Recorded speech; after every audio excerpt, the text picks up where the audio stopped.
All right. Are you ready to dive into some David R. Hawkins? Yeah, let's do it. You've sent over these chapters from letting go, and I'm already intrigued. We're talking about surrendering negativity, the energy of emotions, and you even want to try and connect it to what's happening in Gaza. This is going to be good. Yeah, it's fascinating how Hawkins connects our inner world with these larger, even global events. His whole idea of letting go is about surrendering, those negative emotions that keep us stuck. But he takes it a step further, suggesting this can ripple outwards, impacting everything, from our health to our relationships. It's like our inner state has way more power than we realize. And we think about the situation in Gaza. Talk about a whirlwind of fear, anger, and grief. It's heavy stuff. Exactly. And this is where Chapter 2, The Anatomy of Emotions, becomes so relevant. Hawkins argues we often misinterpret the root of our emotions. We think anger just appears. But he suggests it often masks deeper insecurities or a desperate need for control. So if we apply that to Gaza, could some of the intense emotions fueling that conflict be coming from this place of fear and a feeling of powerlessness? Like maybe both sides are reacting so strongly because they feel deeply unsafe. It's a powerful question. And Hawkins would likely say yes. He talks about this concept of the small self throughout the book. When we're operating from this small self, we're driven by fear, ego, and that need to protect ourselves, even at the expense of others. And it makes you wonder, what if people on both sides were able to let go of some of those intense emotions? Could it create space for a more compassionate approach to the conflict? Is that even possible in a situation like this? It's definitely a challenge, but to even begin to explore that possibility, we need to understand how Hawkins breaks down emotions. He introduces this scale of emotions where he actually assigns energy levels to different emotional states. Okay, wait, stop. This scale is wild. Pride being lower than courage. That's not what I expected. Can you break that down for me? Because it feels a bit counterintuitive. Yeah, so what's interesting is that Hawkins doesn't view pride as true confidence. He sees it as more of a fragile ego boost that can be easily shattered. True courage, on the other hand, comes from a much deeper place of self-acceptance, which allows us to face challenges head-on without needing to inflate ourselves. Okay, that actually makes a lot of sense. So we can look at the situation in Gaza and see these lower energy emotions like fear and anger playing out on a large scale. But if we can individually start to shift towards courage and understanding, could that create a ripple effect? It's a possibility Hawkins definitely explores. He emphasizes that choosing love over fear, even towards those we might consider enemies, could contribute to a more peaceful resolution. It's not about condoning actions, but about choosing a different energetic approach. That's such a radical concept, especially when we're talking about such a charged and complex situation. Right. So how do we even begin to shift those emotions? That's where Chapter 3 comes in, right? Of surrendering to the higher self. It's like we all have this inner reservoir of peace and love, but we're blocking it with all of this negativity. Exactly. Hawkins describes this higher self as a state of awareness, characterized by unconditional love, acceptance, and peace. He argues that when we let go of that small self grip, we naturally access this higher state. It's not about suppressing emotions, but acknowledging them, understanding their root, and choosing to release them. Okay, so you're saying it's not about pretending everything is fine, but about facing those difficult emotions head on and then consciously letting them go. It's about creating space for something bigger to flow through. That's a great way to put it. And he doesn't just stop there. He goes on to link this process of letting go to tangible, measurable changes in the body. He even talks about kinesiology and how negative thoughts can instantly weaken our energy field. But seriously, my bad mood can literally make me physically weaker. That's wild. So you're telling me that choosing to let go of those negative emotions not only impacts our mental state, but also has a real physical effect. That's a game changer. It really highlights that mind-body connection that's central to Hawkins' work.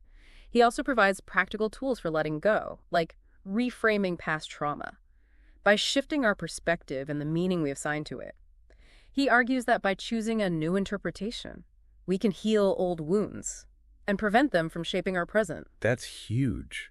So it's not just about letting go of the immediate negativity, but also addressing those deeper, sometimes hidden wounds that are impacting our lives in ways we might not even realize. It's about taking ownership of our narrative. And he takes it even further by talking about the company we keep. He suggests that spending time with people who embody higher consciousness can positively influence our energy. It's like we can catch their good vibes. Yeah. And conversely, being surrounded by negativity can drag us down. So the people we choose to surround ourselves with actually play a significant role in our own energy and ability to let go. Exactly. It all ties back to that interconnectedness. Hawkins emphasizes throughout the book, our individual choices to let go don't just benefit us. They have the potential to uplift those around us, and maybe even contribute to a more peaceful world.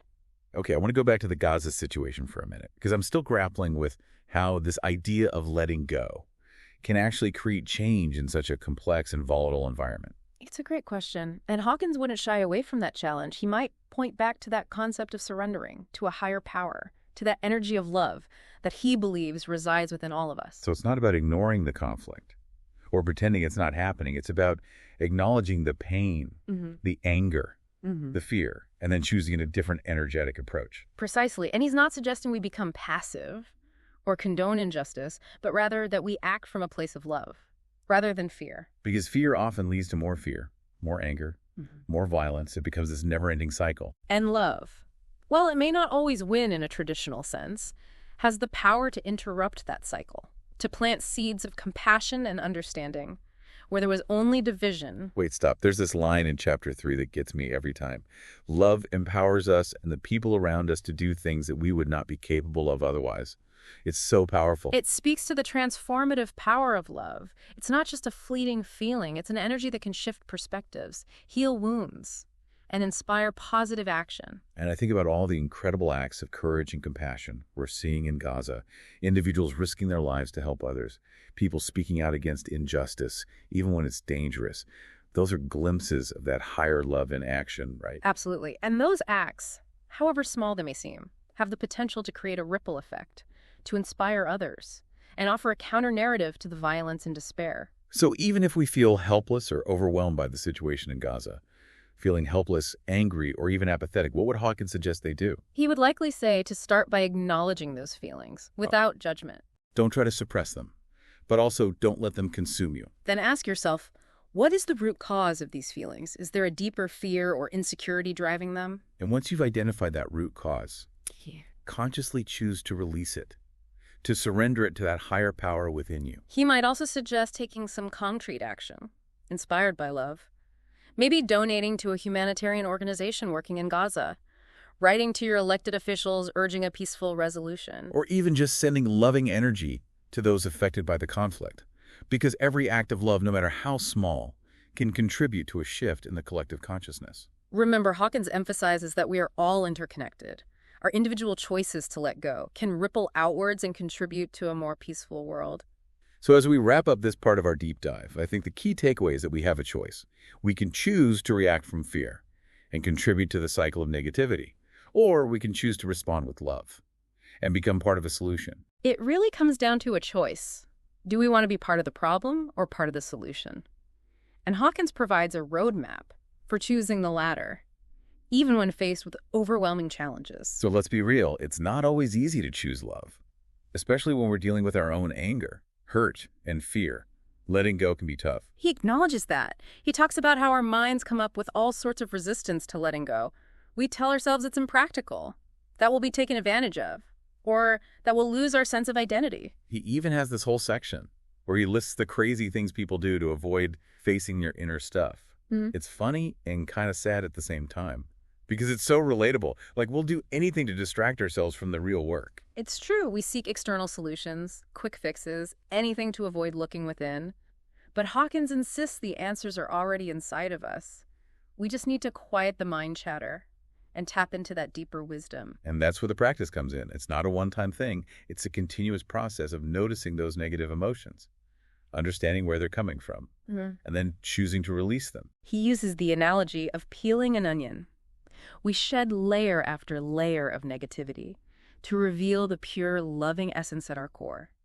And each time we let go, we create more space for joy, peace, and even what he calls aliveness. I love that word, aliveness. It's like we reclaim our energy, our vitality, when we're not weighed down by all that negativity. He describes it as a feeling of lightness, effortlessness, and clarity. Things just seem to flow more easily. And what's even more interesting is how he connects letting go to actual physical health. They're talking about how his eyesight improved and chronic ailments disappeared as he went deeper into his own practice of letting go. Exactly. It speaks to that profound interconnectedness between the mind and body.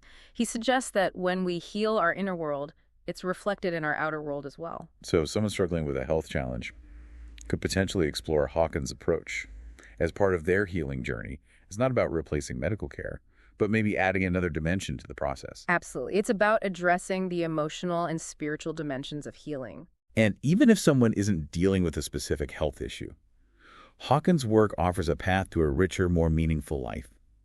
It's about recognizing that we are so much more than our fleeting emotions, our limiting beliefs, that small self that wants to keep us playing small. He encourages us to connect with that greatness within, that state of unconditional love and peace that's available to all of us.